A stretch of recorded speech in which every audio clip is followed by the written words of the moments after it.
नमस्कार, मी राजेंद्र मंजुळा मधुकर सातवी. मी आज जी कविता सादर करत आहे ती नुसतीच कविता नाही, तर ती एका जिवंत सत्याची, काळजाला चिरडून जाणाऱ्या घटनेची कहाणी आहे. छत्रपती संभाजी नगर मधील एका डोंगरावर घडलेली ही कहाणी. एका मुलाने रागाच्या भरात त्याचं आयुष्य संपवण्याचा निर्णय घेतला आणि तो त्या कड्यावर जवळपास 3 तास उभाच होता.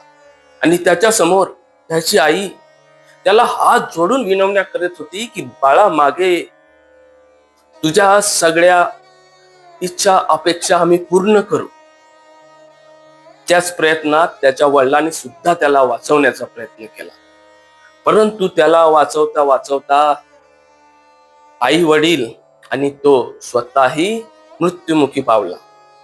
मित्रांनो, सांगायचं एवढंच की एका क्षणाचा राग आणि संपूर्ण कुटुंब बेचिराग झाले. शेवटी एक प्रश्न पडतो की त्या आई बापाचा काय गुन्हा असेल? हाच गुन्हा असेल त्यांचा की त्यांनी त्याला सर्व काही दिलं असेल, त्या सर्व इच्छा पुरवल्याही असतील. एखादी इच्छा कमी झाली असेल, एखादी मागणी पुरवली नसेल, म्हणून हा शेवटचा आणि टोकाचा निर्णय घ्यायचा नसतो. आणि हाच प्रश्न मलाही सतावत होता आणि ह्याच प्रश्नातून माझी ही स्वरचित कविता जन्माला आली. ही कविता जास्तीत जास्त लोकांपर्यंत शेअर करा. त्या अनुषंगाने कुणाचा तरी चुकीचा निर्णय बदलेल. माझ्या कवितेचं शीर्षक आहे, त्या आई बापाचा होता काय गुन्हा. होतास आधारवड तू आई बापाच्या जीवनात, होतास आधारवड तू आई बापाच्या जीवनात. बाप कमनशिबी ठरला तुला वाचविण्यात. माय अभागिती होती विनवण्या करीत. क्षणात घेऊन गेलास त्यांनाही तू मृत्यूच्या दरीत. तू मरणाचा असा का केलास कांगावा, तू मरणाचा असा का केलास कांगावा. जन्मदात्या बापाचाही तुला क्षणात विसर व्हावा. काकुळतीला आली होती रे माय, रडली मोकळून ती धाय धाय. तू असा कसा निघालास वंशाचा दिवा, आई बापालाही घेऊन गेलास मृत्यूच्या गावा.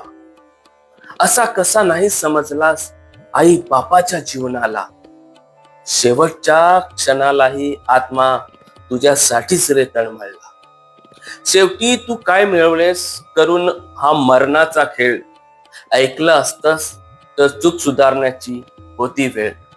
तूही असतास जन्मदात्यावरही आली नसती वेळ.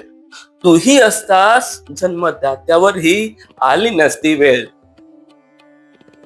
जन्म पुन्हा भेटत नसतो, जन्म पुन्हा भेटत नसतो. आता कोण कुणाला समजावेल, आता कोण कुणाला समजावेल. मित्रांनो, शेवटी एवढंच सांगायचंय की आयुष्य हे खूप सुंदर आहे. चांगल्या परीने जगा. आयुष्यामध्ये समस्या हे येतच राहतील आणि त्या समस्याही सोडवता येऊ शकतात. काही समस्या असतील तर आपल्या आई वडिलांशी व्यक्त व्हा, आई वडिलांना सांगा. मित्र परिवार असतो, आपले भाऊ बहीण असतात, त्यांच्या समोर या समस्या आपल्याला मांडता आल्या पाहिजेत.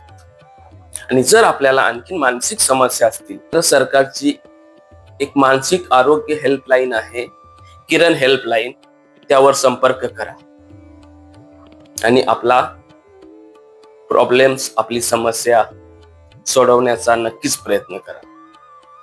धन्यवाद.